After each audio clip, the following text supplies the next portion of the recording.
une méditation assise guidée courte. S'il vous plaît, trouvez une position assise confortable et stable, conscient de votre respiration. Nous allons commencer par écouter 3 sons de la cloche. So, dear Sangha, now we will practice a short guided sitting meditation together. Please find a comfortable and stable sitting posture. Be aware of your breathing. We will begin by listening to the 3 sounds of the bell.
J'inspire, je suis conscient de mon inspiration.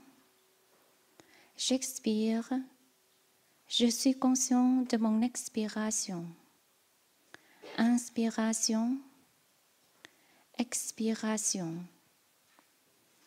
Breathing in, I am aware of my in-breath. Breathing out, I am aware of my out-breath. In-breath, out-breath.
J'inspire, ma respiration devient profonde. J'expire, ma respiration ralentit. Profonde, lente. Breathing in, my breath grows deep. Breathing out, my breath goes slowly. Deep, slow.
Souriant à mon corps, j'inspire.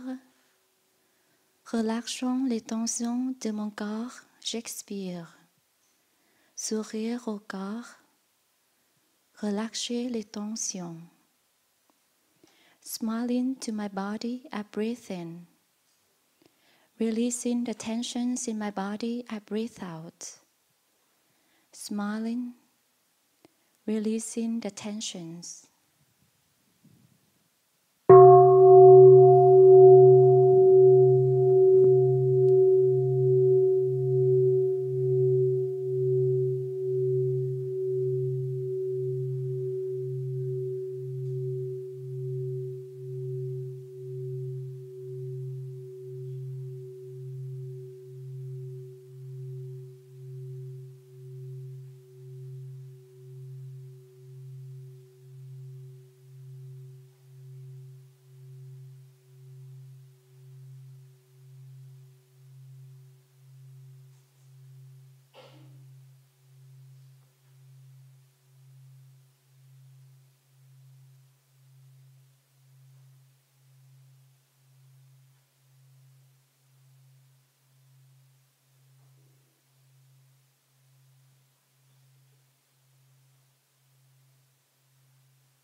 Ressentant la joie d'être en vie, j'inspire.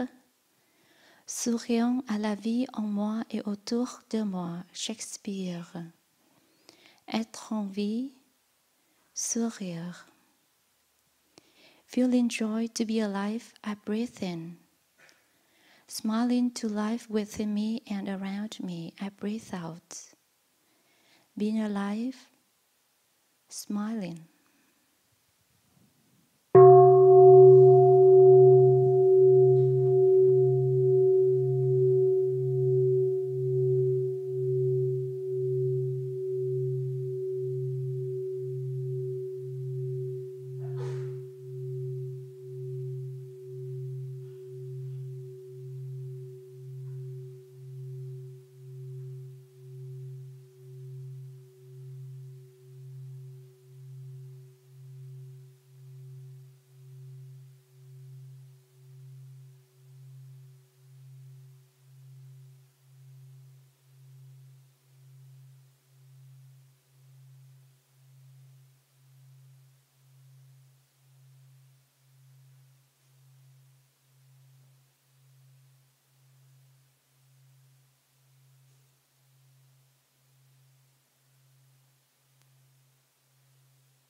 La Sangha est invitée à revenir à sa respiration pour que notre énergie collective de pleine conscience nous rassemble en un organisme coulant comme une rivière, sans plus aucune séparation.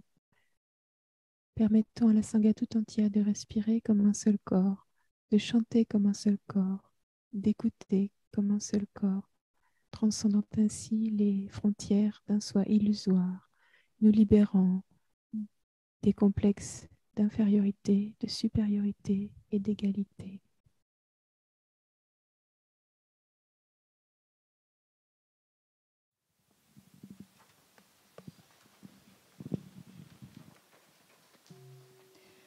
May the day be well and the night be well. May the midday hour bring happiness too. In every minute and every second. May the day and night be well. By the blessing of the triple gems. May all things be protected and safe. May all beings born in each of the four ways live in a land of purity. May all in the three realms be born upon lotus thrones.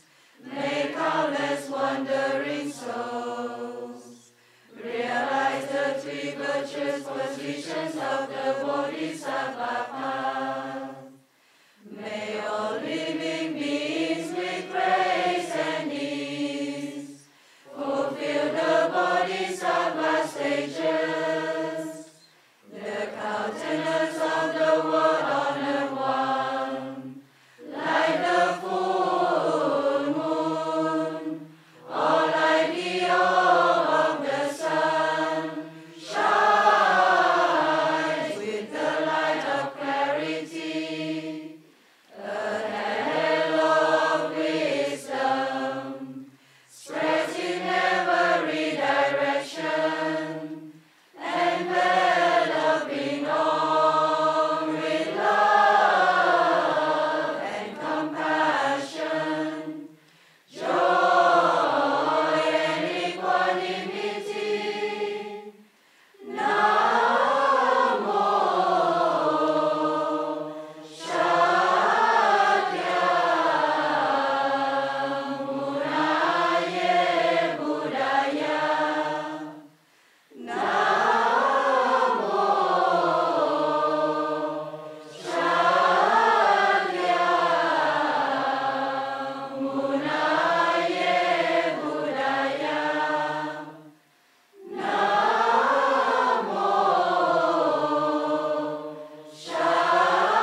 Chère Thaï, chère communauté, nous allons nous réjouir du son de la cloche pour me soutenir moi-même et revenir à notre énergie collective, notre paix, notre stabilité, notre liberté intérieure, et qu'on puisse s'offrir ça les uns les autres, toutes les personnes dans la salle et tous les amis qui sont en ligne aujourd'hui. Générer cette énergie collective tous ensemble.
Chère Thaï respectée, chère noble communauté, aujourd'hui, nous sommes le 12 septembre 2021. Nous sommes au hameau nouveau, dans le temple de la bienveillance. Première journée de pleine conscience, notre retraite de pluie tous ensemble. Le titre et le thème de la retraite, c'est les joyaux de la tradition du village des pruniers.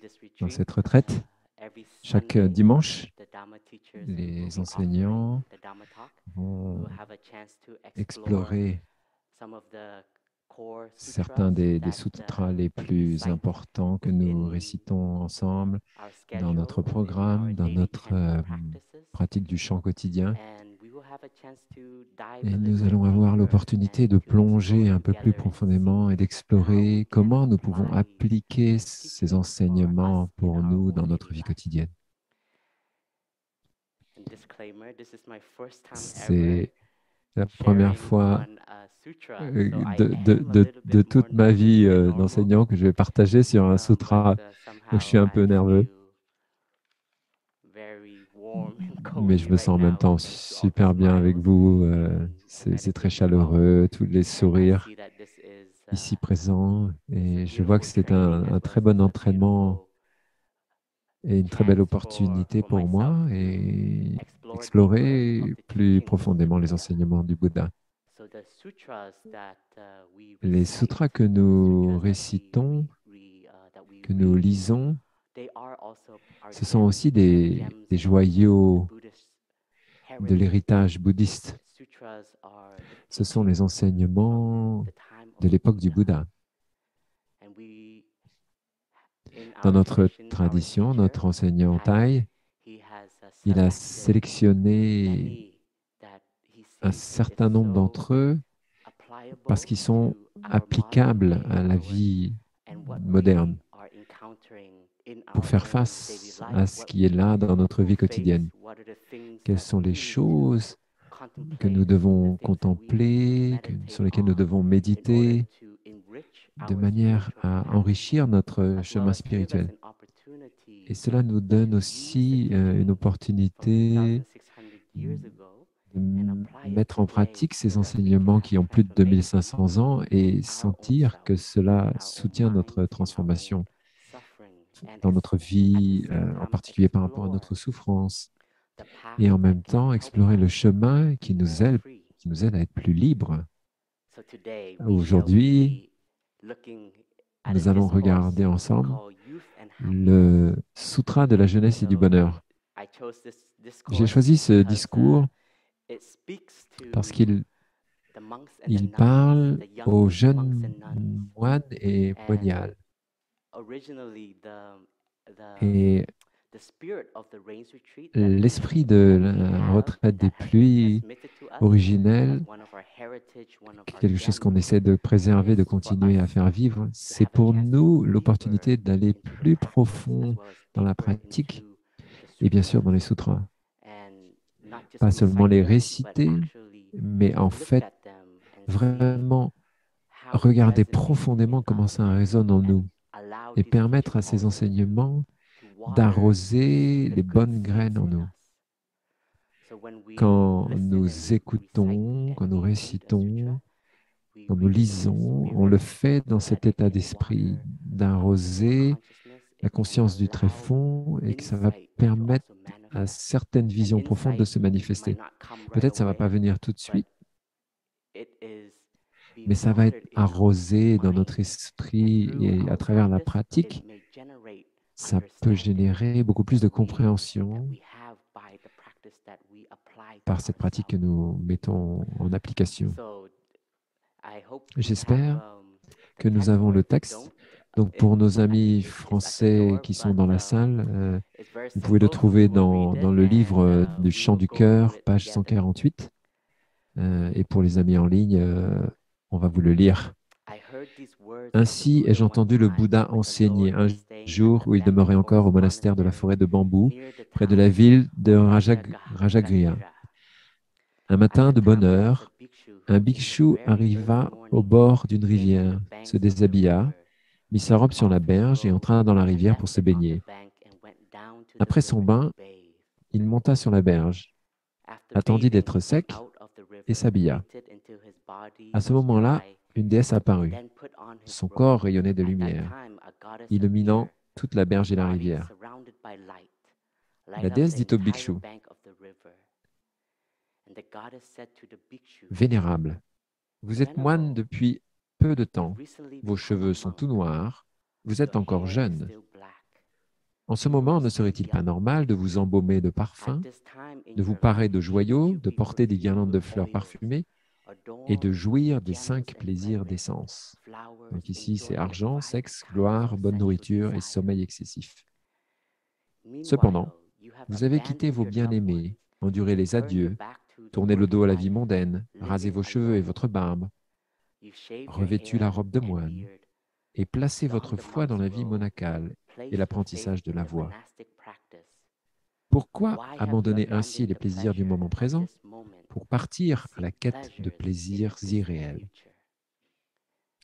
Je n'ai jamais abandonné les plaisirs du moment présent pour partir à la quête de plaisirs irréels, lui répondit le bhikshu. Dans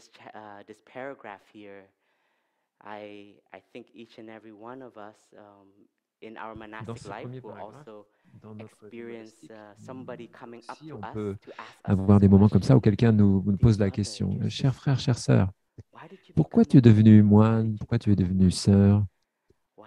Pourquoi tu as laissé derrière toi cette vie mondaine pour rejoindre la communauté, te raser la tête et porter cette robe marron? » Cette question peut nous aider à regarder plus profondément et à contempler pourquoi nous nous dévons complètement à cette pratique. Mais ce n'est pas seulement une question pour les monastiques, c'est une question aussi pour nous tous, y compris les amis laïcs qui sont là et ceux qui sont en ligne. Pourquoi nous pratiquons? Pourquoi nous mettons toute cette énergie à contempler les enseignements, à apprendre des techniques pour pouvoir revenir et s'établir dans le moment présent et découvrir ce qui se passe à l'intérieur de nous?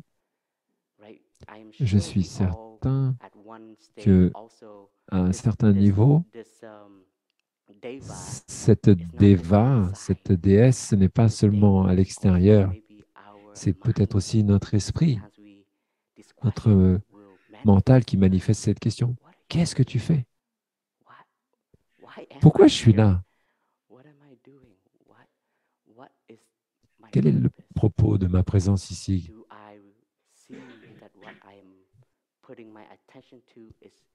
Est-ce que je vois que cela m'apporte des fruits dans ma pratique? Est-ce que ça m'aide à mieux me comprendre?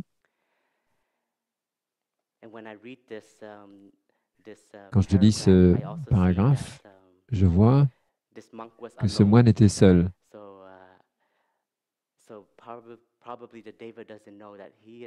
Alors peut-être cette déva, cette déesse ne savait pas qu'il vivait en fait avec une communauté de pratique. Dans notre tradition, oui, de temps en temps, nous allons aussi à l'extérieur, en faisant du service ou bien nous offrons des retraites. Nous réalisons que nous sommes encore bien jeunes et qu'on a encore beaucoup d'habitudes qui peuvent se manifester quand on est à l'extérieur de notre environnement qui nous soutient dans les conditions habituelles du monastère. Alors en général, on sort avec un second corps qui nous soutient, qui nous aide à faire face à ces questions sans avoir peur quand quelqu'un nous pose la question. Peut-être ce moine, c'est parce que c'était le matin de bonne heure, elle pensait qu'il était seul. Et bon, il prenait peut-être un temps pour lui, cette déesse est apparue. Mais on peut avoir aussi beaucoup de déesses qui apparaissent dans notre vie, sur notre chemin, qui nous questionnent, qui viennent se manifester en nous.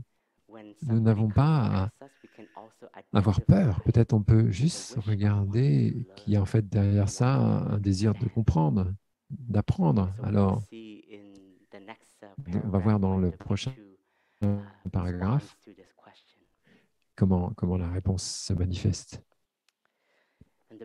Le bhikshu a répondu: « Je n'ai jamais abandonné les plaisirs du moment présent pour partir à la quête de plaisirs irréels. Au contraire, j'ai abandonné les plaisirs irréels pour accéder aux plaisirs véritables du moment présent. » Comment cela? Demande la déesse. Abandonner les plaisirs irréels pour accéder aux plaisirs véritables du moment présent. Alors, on peut régulièrement entendre parler de ces 5 désirs que j'ai nommés tout à l'heure et de voir notre esprit dans cette énergie du désir. Les 5 désirs qu'on entend souvent, c'est l'argent, le sexe, le pouvoir, la gloire, manger de manière excessive et dormir de manière excessive. Ce n'est pas quelque chose qu'il faut regarder et en étant honteux, c'est quelque chose qui se manifeste tout simplement, naturellement. Nous sommes des êtres humains. Nous sommes encore sur le chemin de pratique. Ces désirs font partie de nous, ce sont des graines qui sont en chacun d'entre nous et qui vont se manifester par moments. En tant que pratiquants de la pleine conscience, nous reconnaissons quand ces désirs se manifestent en nous. Et ici, c'est décrit de manière très précise que ces désirs peuvent nous extraire, nous tirer, nous pousser à l'extérieur de notre aspiration la plus profonde, nous éloigner. Cette aspiration, c'est de toucher la liberté de nos afflictions, la liberté de nos désirs, de notre avidité. Nous savons que quand nous avons un désir, c'est très tentant. Ça peut nous prendre beaucoup d'énergie parce que nous nous mettons à poursuivre quelque chose, à courir après quelque chose.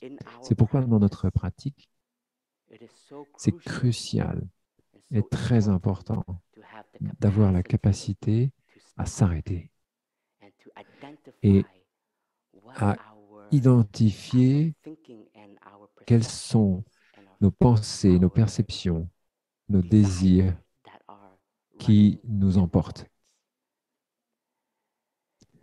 Quand nous pratiquons la méditation assise, c'est une opportunité pour chacun d'entre nous de regarder et de révéler ce qui est présent dans notre esprit. Nous avons des méditations guidées qui nous aident à nous concentrer. Si nous sommes nouveaux dans la pratique, notre esprit est très actif. Tai disait, c'est la radio qui ne s'éteint jamais. En fait, on est dans le passé, dans le futur, pensée, une inquiétude. C'est très dispersé.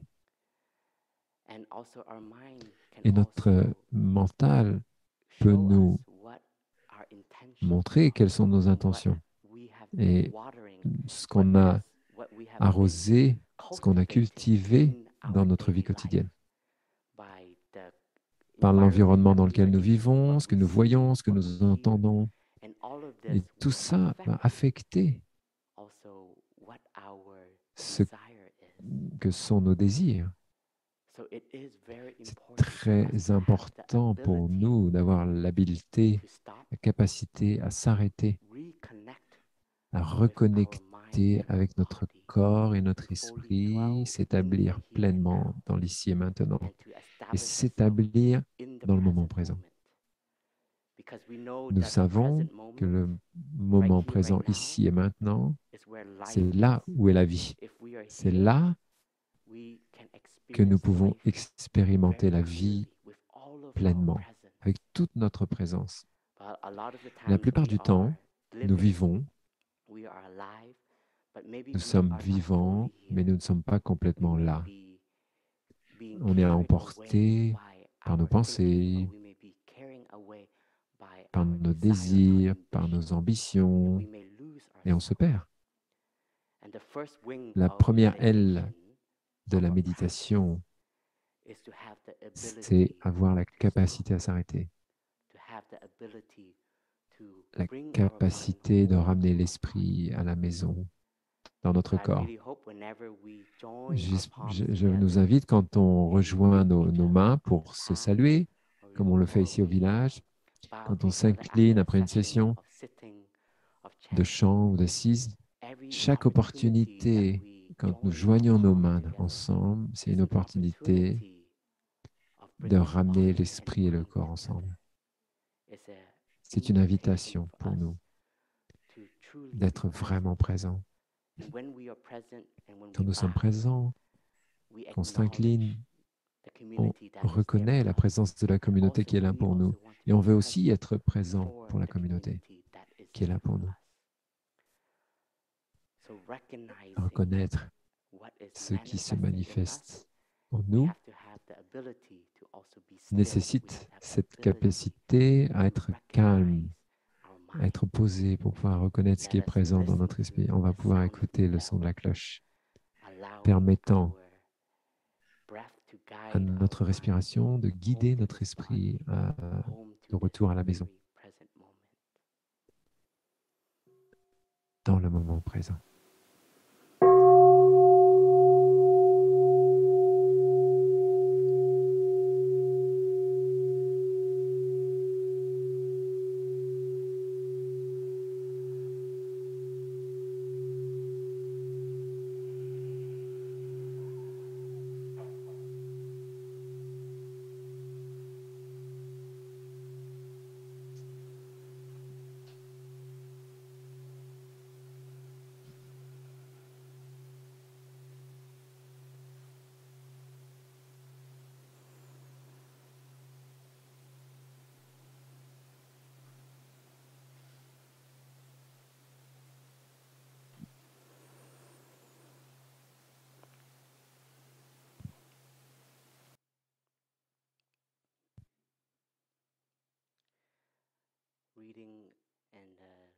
En lisant, quand nous lisons et quand nous récitons le sutra, et en regardant les 5 sortes de désirs, en tant que monastique, nous pouvons voir que nos préceptes nous aident à garder notre esprit, garder nos actions, à avoir une attention pour ne pas tomber dans le piège des désirs, des plaisirs des sens. Mais parce que nous pratiquons, nous sommes sur le chemin de pratique et nous avons encore des formations mentales, des habitudes, des énergies d'habitude que nous voulons transformer, reconnaître, nous pouvons réfléchir, regarder, contempler notre vie quotidienne et voir quelles sont nos manières de vivre et de voir de quelle manière nous contribuons à ces désirs, comment nous les alimentons peut-être. Si on regarde, par exemple, la nourriture excessive ou le sommeil excessif, c'est quelque chose avec lequel nous pratiquons encore, bien sûr. Nous avons un programme au Village des Pruniers qui nous est très utile et qui nous aide vraiment à avoir une modération dans notre vie quotidienne. Chaque fois que nous portons notre bol à aumône pour les monastiques, que nous mettons de la nourriture dans notre bol, c'est une pratique déjà. Ça, c'est la pratique de la modération. Nous voulons manger avec modération parce que nous ne prenons pas plus que la taille de notre bol. Nous prenons ce qui est suffisant pour ne pas manger plus que nécessaire. Et nous nous rendons compte à ce moment-là qu'il y a tellement de personnes dans tellement d'endroits du monde qui souffrent de la faim. Et de savoir que nous avons de la nourriture qui a été préparée pour que nous puissions manger. Tout ce que nous avons à faire, c'est d'être présents, de nous servir la nourriture. Tout ça, d'abord, ça vient toucher la gratitude en nous. Peu importe si la nourriture a un bon goût ou non, mais on doit avoir cette pleine conscience de la gratitude, cette conscience qu'il y a de la nourriture là pour nous. Et avec gratitude, la nourriture aura 5 fois meilleur goût, un goût 5 fois meilleur. Et quand nous nous servons à manger, nous devons voir aussi que nous mangeons pour nous-mêmes, mais que nous mangeons également, nous voulons manger d'une manière qui protège notre environnement. Comme nous savons, dans notre pratique et avec la vision profonde de l'intérêt-être, nous voyons que notre environnement, notre terre, c'est aussi nous et nous sommes aussi la terre. Donc, notre manière de consommer, d'utiliser les ressources de notre planète, c'est une contribution qui montre comment nous prenons soin de notre environnement, de notre planète. Donc, quand nous mangeons, nous essayons toujours de nourrir la modération en nous, particulièrement quand on va au hameau chez les sœurs, le hameau d'Iba, le hameau nouveau, on sait que les sœurs cuisinent toujours peut-être un petit peu mieux que chez les frères, c'est pas vrai.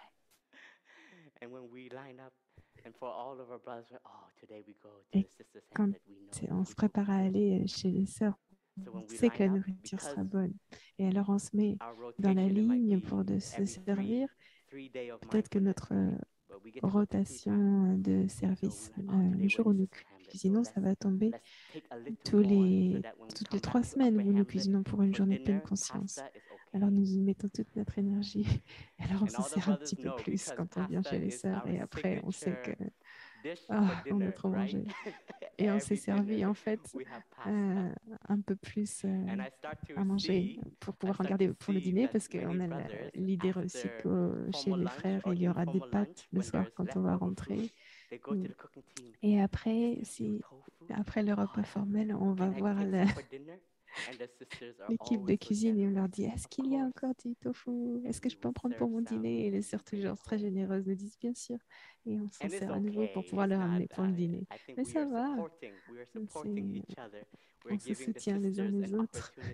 On donne aux sœurs l'opportunité de cuisiner de la nourriture fraîche pour les sœurs dans leur hameau. Et pour les frères aussi. Et parfois, quand je vois que je fais ça, je reconnais qu'il y a encore ce désir de vouloir de la bonne nourriture.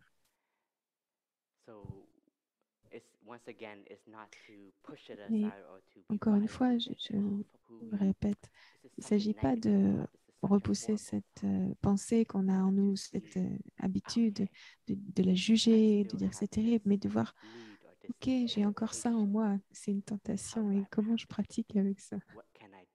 Qu'est-ce que je peux faire? Mm, Je peux me dire, ok, aujourd'hui, je vais pas dans la cuisine demander d'avoir un peu plus de nourriture, de la table de service. Et ce que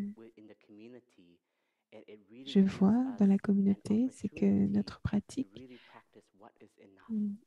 ça nous donne vraiment l'occasion de pratiquer, de regarder ce qui est suffisant. Qu'est-ce qui est suffisant? Et aussi, on peut se retourner quand on se sert et de voir que derrière nous, il y a encore une centaine de personnes qui vont se servir. Et donc, ça nous aide à nous servir avec juste ce qui est suffisant. Et après avoir fini le déjeuner, le repas, la plupart du temps, on n'est pas tout à fait rempli et plein de nourriture, mais on se dit, OK, ça va. On sait que ça va.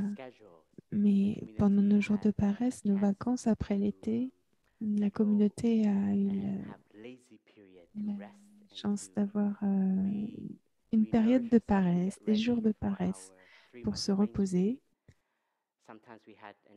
Et parfois, nous avons l'occasion de manger ensemble pendant ces jours-là et nous cuisinons alors avec beaucoup de plaisir et on cuisine pour nous, on mange ensemble, on met la nourriture sur la table, c'est un style familial et on mange, on se sert et on mange en même temps. Et à chaque fois, pour moi, je vois que à chaque fois qu'il y a cette occasion, je dois vraiment pratiquer de m'arrêter parce que la nourriture est vraiment sur la table, elle est accessible devant moi toujours. Et à chaque fois, surtout si c'est de la bonne nourriture, on peut se resservir et se resservir encore et encore. Et surtout si on a un système digestif très fort, on est confiant, on sait qu'on peut manger encore plus. Et parfois, je sais que si je mange plus, je vais souffrir. Ça va m'endormir l'après-midi, j'aurai plus d'énergie parce que toute mon énergie va être pour mon système digestif qui aura plus à travailler. Même si on connaît les conséquences, notre esprit et notre habitude nous conduisent encore quand même à prendre plus de nourriture. C'est une pratique qu'on peut reconnaître, qui nous aide à reconnaître comment se manifestent nos énergies. Et on peut faire cette expérience de regarder comme ça. Et à un certain moment, on peut voir que grâce au soutien de la communauté, on peut faire un repas vraiment équilibré et modéré. Et c'est la même chose avec le sommeil. Et le sommeil, c'est vraiment crucial, très important pour notre bien-être et notre santé. Et nous savons que ça fait partie des nutriments dont nous avons besoin. Le corps a besoin de se reposer, de récupérer. Et quand on n'est pas capable, on n'a pas pu bien dormir, c'est vraiment une grande souffrance. Alors notre mode de vie, notre manière d'interagir va aussi contribuer à notre sommeil, à notre façon de nous reposer. Donc on doit aussi revoir nos manières d'interagir dans la journée. Regarder ça, comment ça contribue, ça affecte notre sommeil, notre repos le soir, par exemple. Par exemple, spécialement le soir de paresse. Les soirs de paresse, on a plus de temps, on peut être ensemble, détendu. Parfois, on a des conversations qui peuvent durer, qui peuvent être très joyeuses, qui peuvent durer longtemps, jusqu'à tard, et ça peut nous affecter. Et bien sûr, d'autres activités aussi que nous pouvons consommer avec nos yeux, nos oreilles, tout ça va nous affecter notre sommeil, notre repos. Et donc, pendant cette retraite, quand nous avons le programme, l'énergie collective, qui est vraiment tourné vers la pratique, qui s'investit complètement dans la pratique.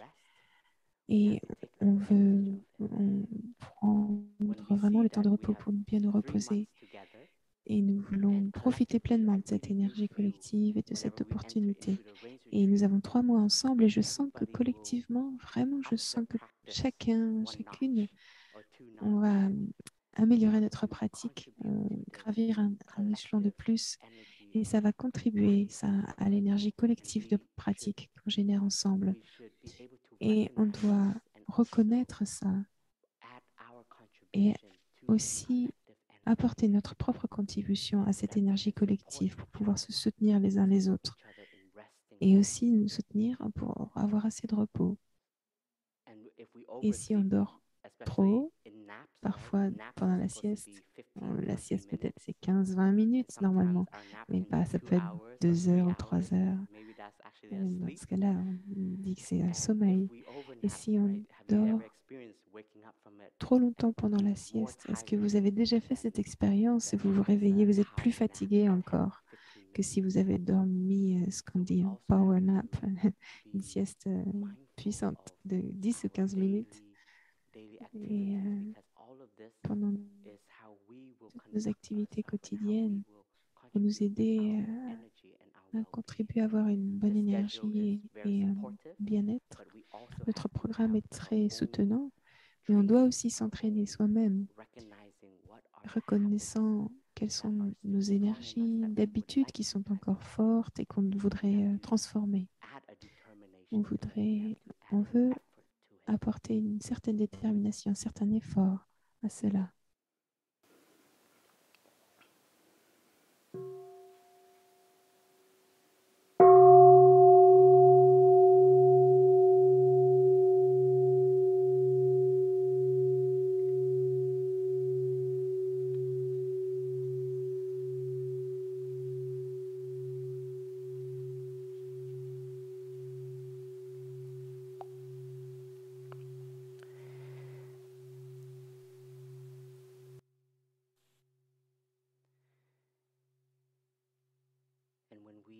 Et quand nous lisons, écoutons la question de la déesse, la déva, nous pouvons voir qu'elle a la perception des perceptions sur la spiritualité, sur l'introspection.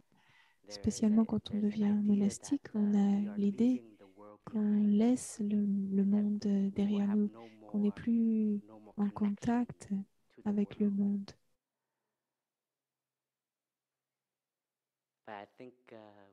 Mais je pense que nous nous rendons bien compte que ce n'est pas correct. Les monastiques, nous pouvons contribuer et nous avons aussi un but, un objectif qui est de soutenir la société et de nombreuses communautés dans le monde. Et il me semble que notre communauté et la direction que nous donne notre maître, qui est le bouddhisme engagé, le bouddhisme appliqué, nous dit clairement que même en tant que monastique, nous devons nous voir comme une partie de la société. Nous faisons partie de la société et nous avons une responsabilité. Nous devons aider les personnes à toucher aussi la dimension spirituelle en eux-mêmes. Nous devons aider les gens à toucher la dimension spirituelle. Ce n'est pas réservé seulement aux moines, aux moniales ou aux ermites ou aux personnes qui cherchent une compréhension plus profonde. Mais nous avons découvert, nous avons appris que chacune a une graine de spiritualité en lui et en elle. Et nous voyons que la spiritualité, c'est ce moment où nous pouvons entrer en contact avec nous-mêmes, où nous pouvons générer un moment de paix, un moment de liberté. Ça, c'est la spiritualité. Quand nous nous connectons, nous entrons en contact avec notre respiration et nous sommes pleinement présents, vraiment présents. Il y a alors cette énergie qui éclot en nous et les autres peuvent le sentir. Parfois, quand je me sens vraiment perdu, confus, Je regarde, je cherche des membres de la communauté qui ont cette énergie de solidité et je prends simplement refuge en eux en prenant une tasse de thé avec eux ou en allant faire une marche ensemble ou juste être dans leur présence. Et ça, c'est nous connecter à leur énergie de pratique, à leur énergie spirituelle. Et j'ai la chance d'avoir un entretien avec une sœur. Et alors que je l'écoutais, elle partageait, c'était très simple, mais c'était si profond. Et ça m'a vraiment fait réfléchir. Ça m'a vraiment fait réfléchir sur mon aspiration, me regarder et pourquoi je dois... Parfois, je me sens un peu emportée par des choses en moi et c'est pour ça que dans mon aspiration, l'aspiration pour cette retraite des pluies, je voudrais pratiquer de ralentir pour ne pas me perdre parce que j'ai reconnu que je commençais à passer à côté des choses simples de notre pratique. Et alors que et alors je commençais à entendre cette même phrase et c'est devenu un miroir pour moi. Bon, je vais partager un petit peu. Je me mets dans une zone de vulnérabilité. Pendant les 3 dernières années, chaque fois que j'ai eu l'occasion d'interagir avec ma communauté bien-aimée, mes frères, mes sœurs ou mes amis un peu partout dans le monde, à chaque fois que quelqu'un entre en connexion avec moi et parce qu'ils savent que je suis l'abbé, ou la première chose, c'est toujours oh, Thaï, je sais que tu es très occupé, mais est-ce que tu pourrais m'accorder un peu de temps? Et la prochaine personne, oh, merci de me soutenir. Je sais que tu es très occupé, mais alors ce mot occupé, c'est devenu, c'était répété à chaque fois et j'ai commencé à me demander, est-ce que je suis vraiment si occupée que ça? Est-ce que je ne suis pas présent pour moi-même? Est-ce que je ne suis pas présent pour mes frères et mes sœurs? Est-ce que les gens se sentent effrayés d'interagir avec moi? Est-ce qu'ils pensent alors qu'ils me prennent du temps? Et j'ai commencé à voir, oh, peut-être, j'ai commencé à laisser cette phrase, ce mot, cette remarque devenir réalité en moi. Et je suis sûre que c'est aussi à cause de l'énergie qui, à partir de moi, en moi, il y a cette énergie qui offre, qui est reflétée, qui est une énergie d'être occupé, toujours occupé, et cette énergie de je ne suis pas là pour toi. Et donc, dans cette conversation que j'ai eue avec cette grande sœur, la question, c'était après toutes ces années de pratique, quelle est la chose que vous voyez qui vous soutient, qui a été un soutien pour vous? Elle a partagé de manière très belle, je ne pourrais pas restituer ces mots, sa façon de partager, mais il y a une chose qui est restée présente pour moi, c'est que grâce à cette pratique, je suis capable juste être présente. Et ça m'a vraiment frappée. Ça a vraiment été une cloche de pleine conscience pour moi. Boum. Oh, Fabou, qu'est-ce que tu fais? Pourquoi est-ce que je ne suis pas présent? Et j'ai commencé à me rendre compte que je passais à côté de beaucoup de pratiques parce que tout le monde sait que je suis occupée. Alors, je marche un peu plus vite. Et donc, on voit frère Fabou qui marche vite, on se dit, OK, c'est parce qu'il a quelque chose à faire, donc c'est normal qu'il marche vite. Et je ne sais pas si c'est la réalité ou pas, mais mon esprit crée ça, cette histoire, et crée cette excuse. Oh, je me suis rendu compte de ça. je me suis rendu compte que j'avais commencé à manger beaucoup plus vite et que manger lentement, ça a toujours été un défi pour moi. Et dans les dernières nombreuses années, je me suis rendu compte que je suis la première à finir de manger. Le repas formel, ça a toujours été une pratique pour moi parce que un entraînement, parce que il y a tous les aînés devant moi et je ne veux pas avoir fini avant qu'ils aient fini. Donc, s'il me, s'il me reste 4 bouchées, si je mange normalement, ce serait que 4 bouchées, mais je vais les diviser pour que ce soit 10 bouchées, ou sinon 16 pour pas faire en sorte que mon énergie d'habitude prenne le dessus. Alors, j'ai commencé à reconnaître cette tendance à passer à côté vraiment ces moments simples, à court-circuiter un peu les pratiques simples. Et c'est pour ça que j'ai cette aspiration à ralentir. Et je ne sais pas ce que ça veut dire. Juste après la cérémonie d'ouverture, une sœur est venue vers moi et m'a demandé, cher frère, comment je peux t'aider à ralentir? Et je lui ai dit, je n'en sais rien encore. Mais je crois que parce que je l'ai partagé, je l'ai exprimé, alors vous allez voir quand je suis pressée ou quand je ne suis pas là. Et vous allez pouvoir vous incliner ou me dire, frère, profite. Juste simplement comme ça, et ça va m'aider. Ça va m'aider à revenir au moment présent et ne pas me laisser emporter. C'est un pouvoir, ça. Le pouvoir. Le pouvoir, c'est une énergie qui se manifeste, qui peut se manifester dans notre vie quotidienne. Et nous devons être très conscients aussi, en pleine conscience de cette énergie. Parce que cette énergie peut nous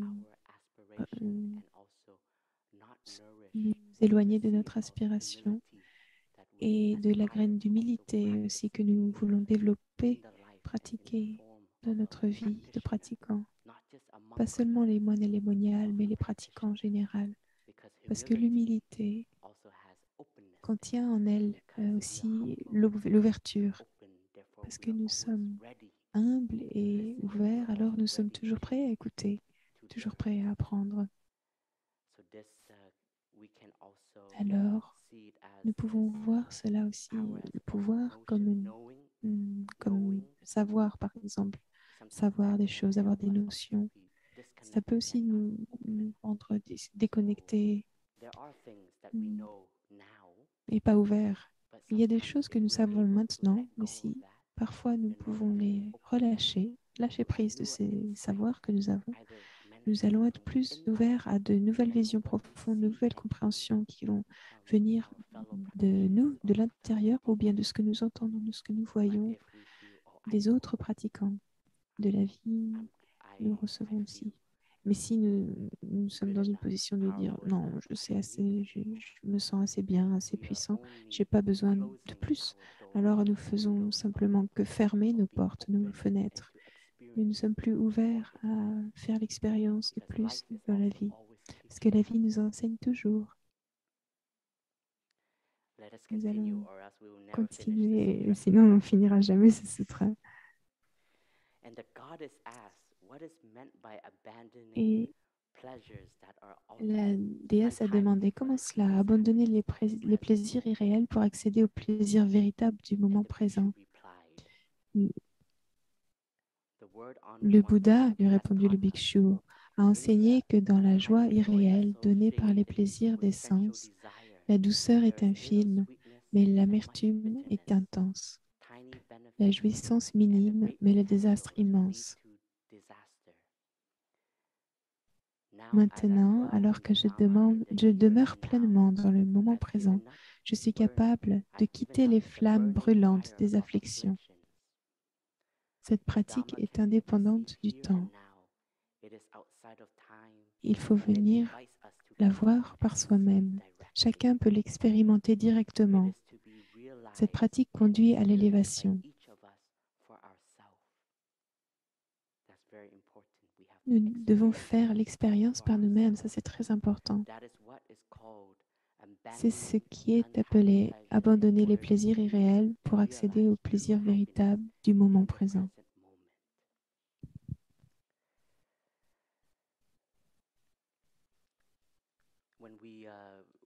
Quand nous rasons les cheveux, la tête pour devenir monastique, nous récitons un gatha, un poème, me libérant complètement de cette chevelure. Je fais le grand vœu aujourd'hui de transformer toutes mes afflictions et d'apporter le bonheur à tous les êtres.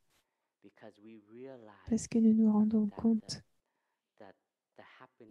que le bonheur et les plaisirs que nous recherchons dans la vie mondaine, ce sont des choses instantanées, mais ils nous offrent des plaisirs instantanément, mais ils ne sont pas permanents. Ils durent un certain moment, ils nous donnent un sens d'excitation, de joie, de satisfaction, mais très différent de l'aspiration, du vœu que nous pouvons faire. Quand nous nous engageons à la pratique, nous faisons un vœu là. Et certains vœux que nous faisons, pour certains, nous pouvons identifier ce vœu très clairement. Et pour certains, il y a ça à voir aussi avec la transformation de notre souffrance. Il y a quelque chose en nous que nous voudrions transformer. Nous voulons générer en nous certaines énergies. Nous voulons devenir une personne qui puisse contribuer au bonheur en nous-mêmes, mais aussi pour nos bien-aimés. Et je crois que ça, c'est une aspiration très profonde que nous avons tous et qui vient de l'élément de l'amour, de la bienveillance, la compassion, la compréhension, la joie. Et si nous touchons cette aspiration profonde, alors ce que nous appelons ici les plaisirs irréels, ils ne deviennent plus, ils n'ont plus beaucoup de sens, ils perdent leur sens.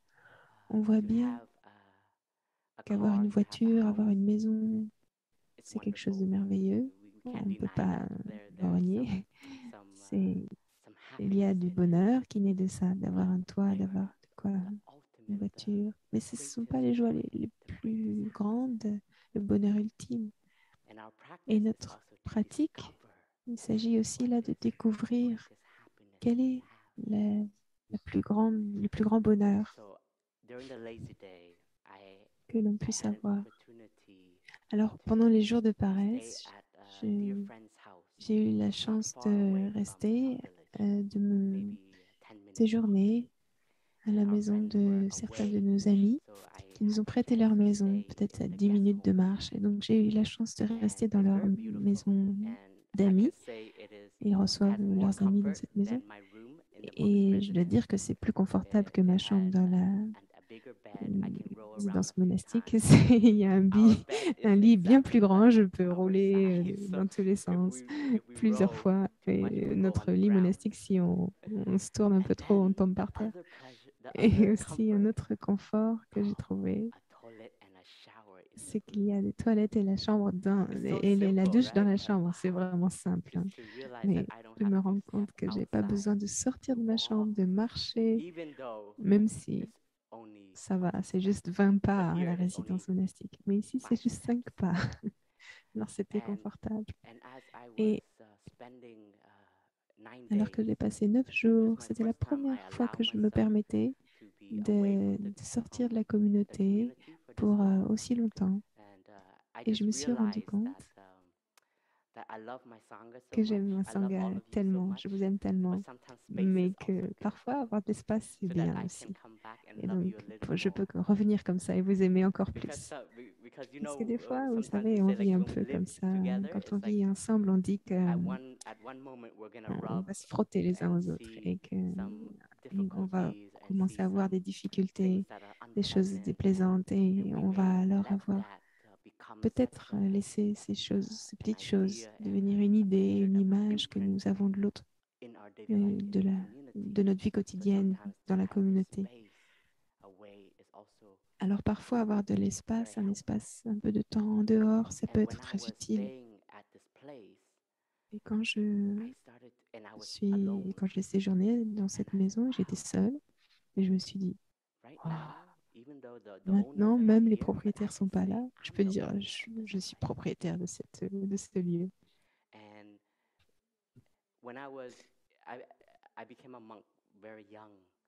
Je suis devenue un moine très jeune. Donc, quand j'ai grandi, il y avait des moments où cette question montait en moi. Et si j'étais pas moine, qu'est-ce que je ferais? Qu'est-ce que j'aurais? Une maison, une voiture? Est-ce que j'aurais une petite amie? Et je peux reconnaître que ça, c'était des désirs qui montaient en moi, qui parfois se présentent, qui signifieraient que ma vie serait satisfaisante. Et pendant ces 9 jours dans cette maison, j'étais très reconnaissant et j'étais très heureux de pouvoir toucher cette vision profonde en moi et de me dire que même avec tout ce confort, ce n'est pas le plus grand des bonheurs. Ce n'est pas la plus grande joie possible. C'est le bonheur. Il y a du bonheur. Il y a du confort. Mais de manière ultime, ce n'est pas mon aspiration la plus profonde, en fait, d'avoir cette maison, un grand lit, un super canapé. Ce n'est pas mon aspiration la plus profonde. Et je me suis rendu compte que la Sangha me manquait déjà au bout de 3 jours. Et j'étais tellement content de ça. J'étais vraiment content que la Sangha me manque. Parce que ça m'a permis aussi de reconnaître qu'il y a un amour véritable en moi pour ma famille spirituelle. Et quand je suis retournée au Hamodio, j'étais très heureux.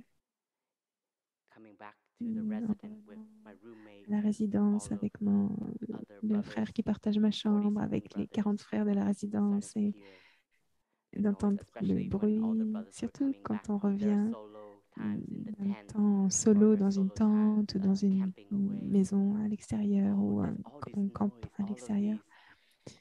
Toute cette excitation de se retrouver. Alors, comment c'était ton voyage, ta retraite solo? Avant, ça aurait pu être ennuyeux, mais en fait, c'est « Ah oui, dis-moi comment ça s'est passé pour toi. Je veux entendre ton expérience. » Et alors, reconnaître, se rendre compte que ces plaisirs, ces bonheurs qu'on rencontre,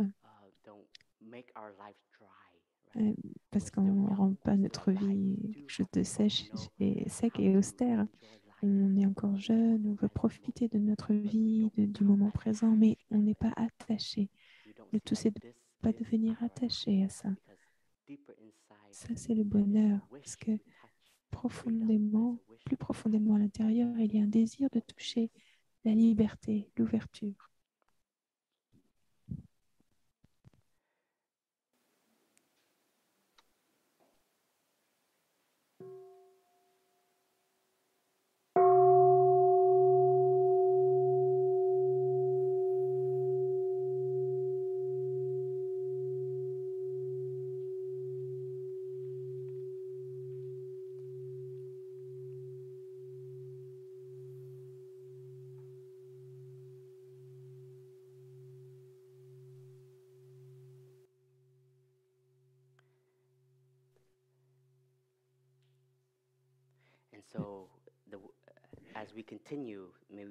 Alors, on va continuer. Je vais peut-être finir de lire le sutra.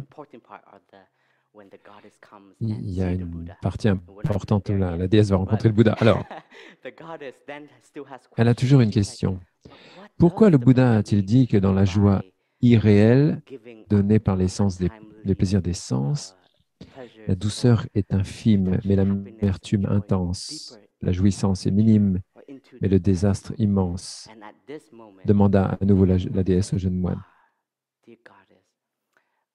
Pourquoi le Bouddha a-t-il dit que s'établir dans le moment présent, c'est être capable de quitter les flammes brûlantes des afflictions, que cette pratique est indépendante du temps? Et le jeune bhikshu répond, « Cela fait quelques années que je suis moine, lui répondit le bhikshu. Je ne suis pas capable de vous expliquer de manière complète les enseignements et le Vinaya proclamés par le Bouddha.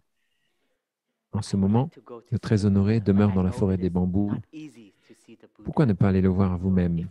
Le Tathagata vous répondra en personne. » Vénérable bhikshu, répondit la déesse, le Bouddha est toujours entouré de dieux très puissants et influents. Je n'aurai pas la chance de l'approcher pour lui poser des questions sur le Dharma. Si vous voulez bien approcher le Bouddha en premier et lui demander de ma part, je vous suivrai. Et il a dit, « Ok, j'irai pour vous. » Alors je vous suis, dit la déesse.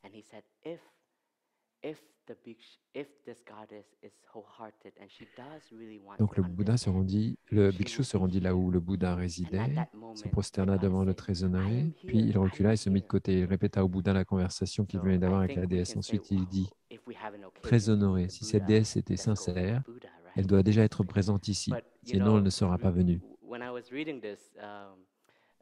À ce moment, la voix de la déesse retentit au loin. « Révérend moine, je suis là, je suis là. » Et la déesse approcha.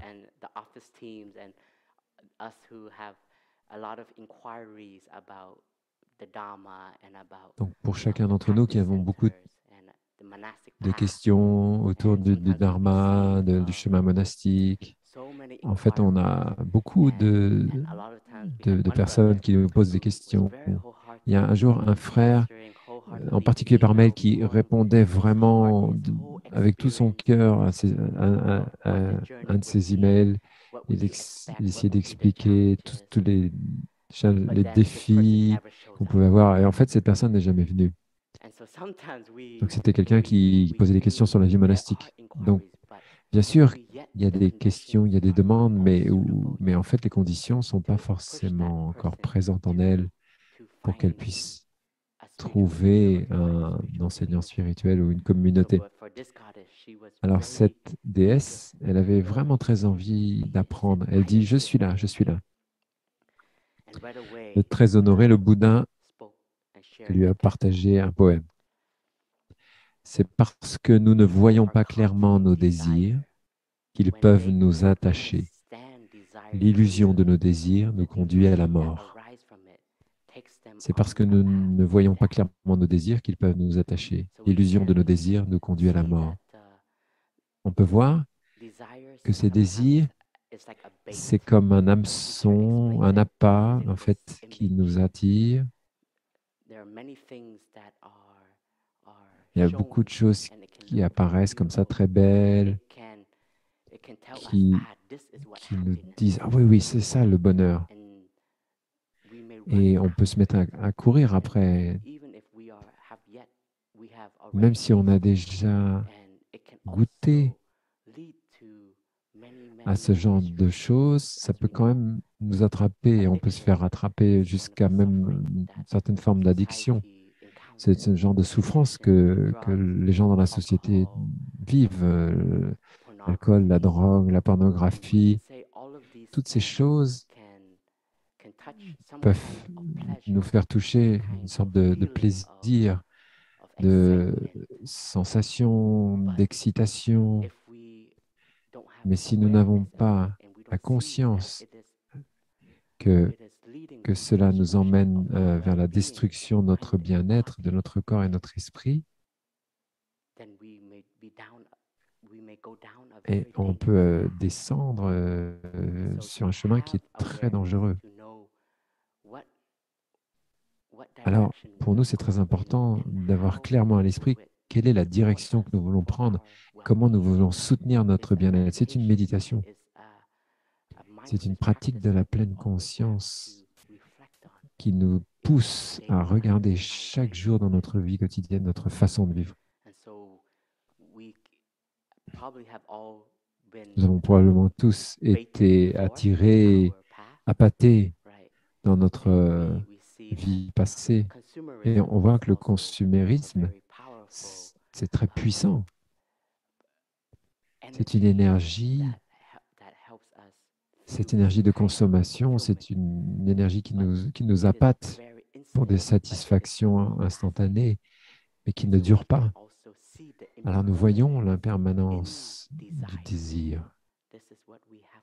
C'est quelque chose que nous pouvons pratiquer voir l'impermanence du désir, l'impermanence des sensations, des sentiments quand ils vont se manifester. Le Bouddha demande à la déesse, « Comprenez-vous ce poème? Si vous n'avez pas compris, dites-le. » La déesse répond au Bouddha, « Je n'ai pas compris, très honoré, je n'ai pas compris, cher Seigneur Bouddha. » Le Bouddha récita alors un autre gatha pour la déesse. Voyant la vraie nature du désir, l'esprit qui désire ne peut naître. Sans désir dans le cœur, qui peut nous tenter? Voyant la vraie nature du désir, l'esprit qui désire ne peut naître. Sans désir dans le cœur, qui peut nous tenter? C'est très beau. Et c'est la pratique d'être capable de reconnaître les racines de cette énergie qui nous pousse à courir, à poursuivre des choses à l'extérieur. Parfois, nous sommes pris dans cette forme de désir parce qu'on ne se sent pas très heureux, on se sent seul, on se sent sous pression, ou que nous devons devenir quelqu'un d'autre. Et la méditation nous invite à identifier les racines de cette avidité, de ce qui nous fait courir. Et nous devons pratiquer cela. On ne peut pas se permettre simplement de faire des courts-circuits. Personne ne va le faire pour nous. On peut avoir du soutien, je peux partager avec vous, je peux vous guider, mais vous devez découvrir par vous-même et vous devez dénouer ce genre de nœud à l'intérieur pour voir les racines. Si vous voyez les racines, alors il faut aussi une forme de détermination pour changer notre façon d'être, pour que cela ne continue pas à alimenter le désir. Être seul, dans ces cas-là, c'est beaucoup plus difficile, parce que cela devient des habitudes. Nous avons besoin de la communauté qui nous soutienne, de bons amis. Cette amitié est un des joyaux de notre vie, qui peut nous soutenir, nous aider, en particulier quand on prend un mauvais chemin, c'est une forme de miroir qui nous est présenté. On peut avoir du coup conscience que ça ne va pas nous aider et peut-être un ami véritable a la capacité de nous le dire et on peut écouter si c'est le cas de notre ami.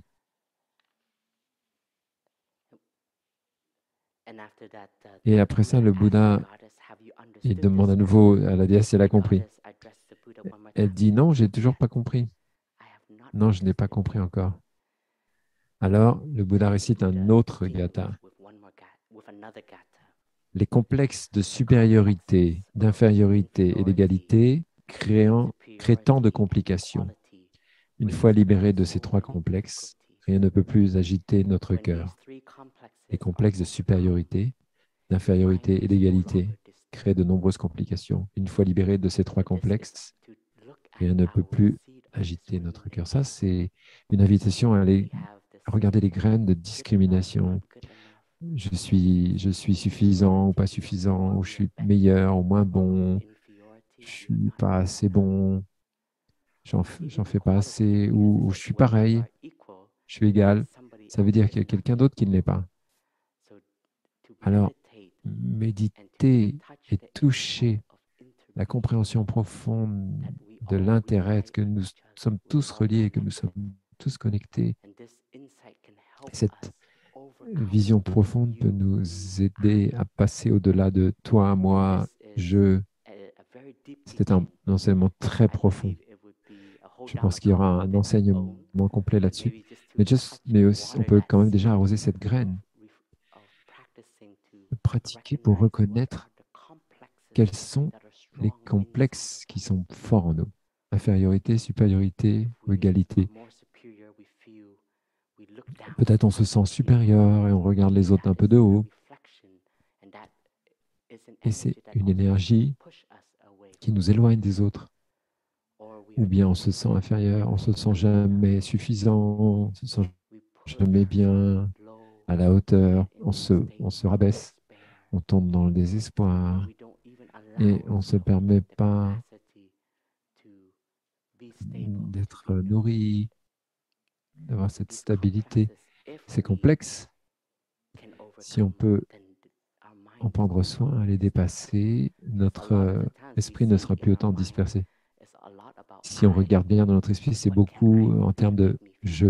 Qu'est-ce que je peux faire pour me sentir mieux? Qu'est-ce que je peux faire? Et ce « je » se manifeste beaucoup dans la méditation. Alors, de temps en temps, j'aime bien regarder qu'est-ce que c'est « je », qu'est-ce que c'est « toi ».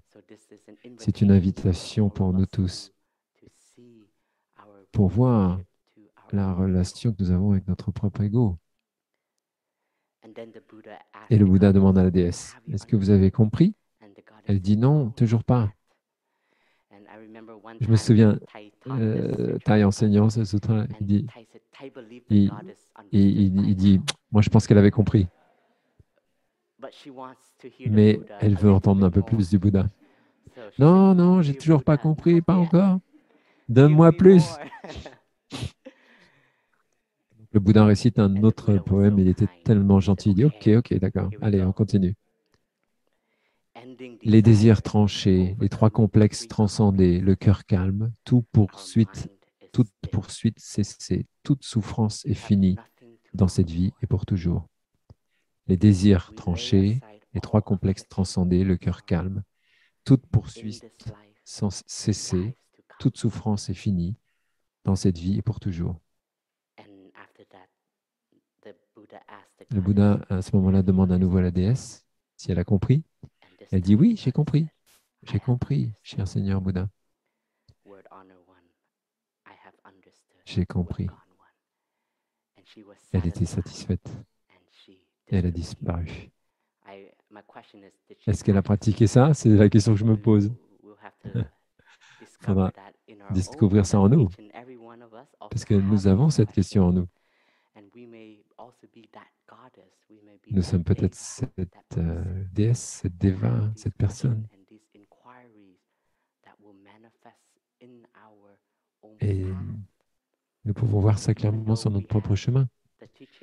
Bien sûr, nous avons les enseignements qui sont clairs, mais nous avons à petit les regarder en détail et voir comment nous pouvons appliquer ça dans notre vie quotidienne. Et prenons une chose à la fois. C'est notre pratique, une chose à la fois. Je lis ça et je me dis, oh, j'ai encore tous ces complexes. Oh, j'ai encore tous ces désirs. Oh, j'ai encore envie d'avoir du pouvoir. Ça peut être un peu trop, ça peut m'emporter. Alors, ne soyez pas trop dur avec vous-même. Petit à petit, on va dénouer jour après jour, semaine après semaine, mois après mois, année après année. Nous savons que notre chemin, c'est un voyage.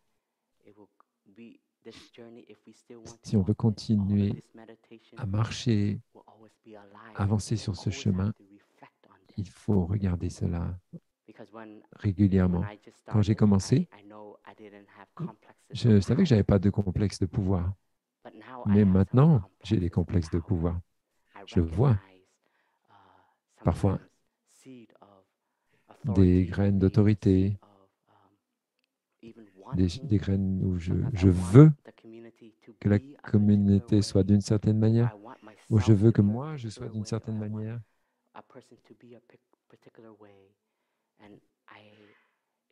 Est-ce que cela vient d'un désir de pouvoir, d'une forme de complexe, ou peut-être parce que je reconnais qu'il y a de la souffrance et que je veux aider et que j'ai envie d'avoir plus de compréhension au lieu de simplement prendre le pouvoir.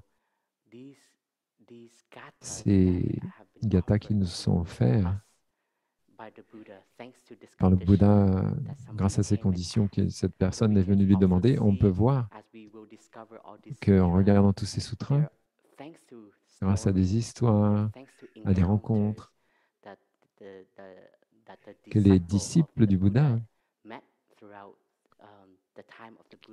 ont permis, durant la période de présence du Bouddha, de manifester. C'est grâce à ces conditions que ces histoires, que ces enseignements ont pu être mis en mots. On peut voir que notre pratique, notre vie en tant que monastique, en tant que pratiquant, c'est très important d'avoir cette capacité à s'établir, à être dans le calme, de temps en temps dans la solitude, mais nous avons besoin de rencontres pour nous permettre de partager ces enseignements. Parfois, en partageant, on comprend mieux et on a plus de vision profonde. On peut se rendre compte, oui, je comprends cet enseignement parce que je peux le partager.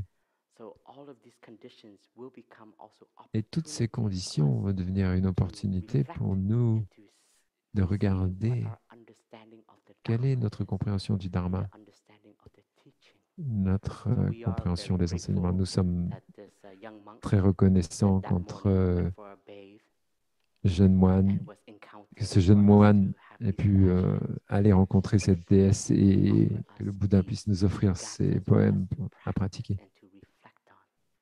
et qu'on puisse regarder en profondeur. J'espère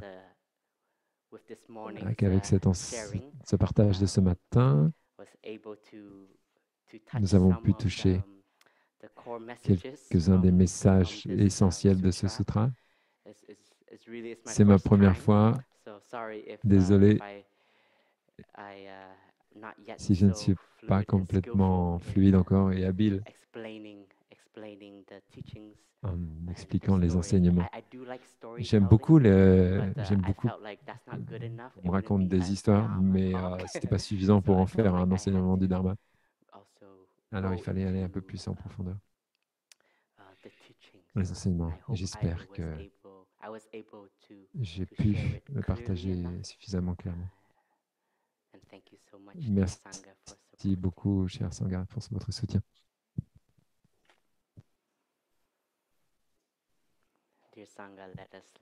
Cher Sangha, on va écouter 300 cloches tous ensemble, se réjouir de ce moment dans notre respiration. Nous sommes tous présents ici au village des Poignets et aussi avec vous tous, les amis en ligne, qui êtes là chez vous.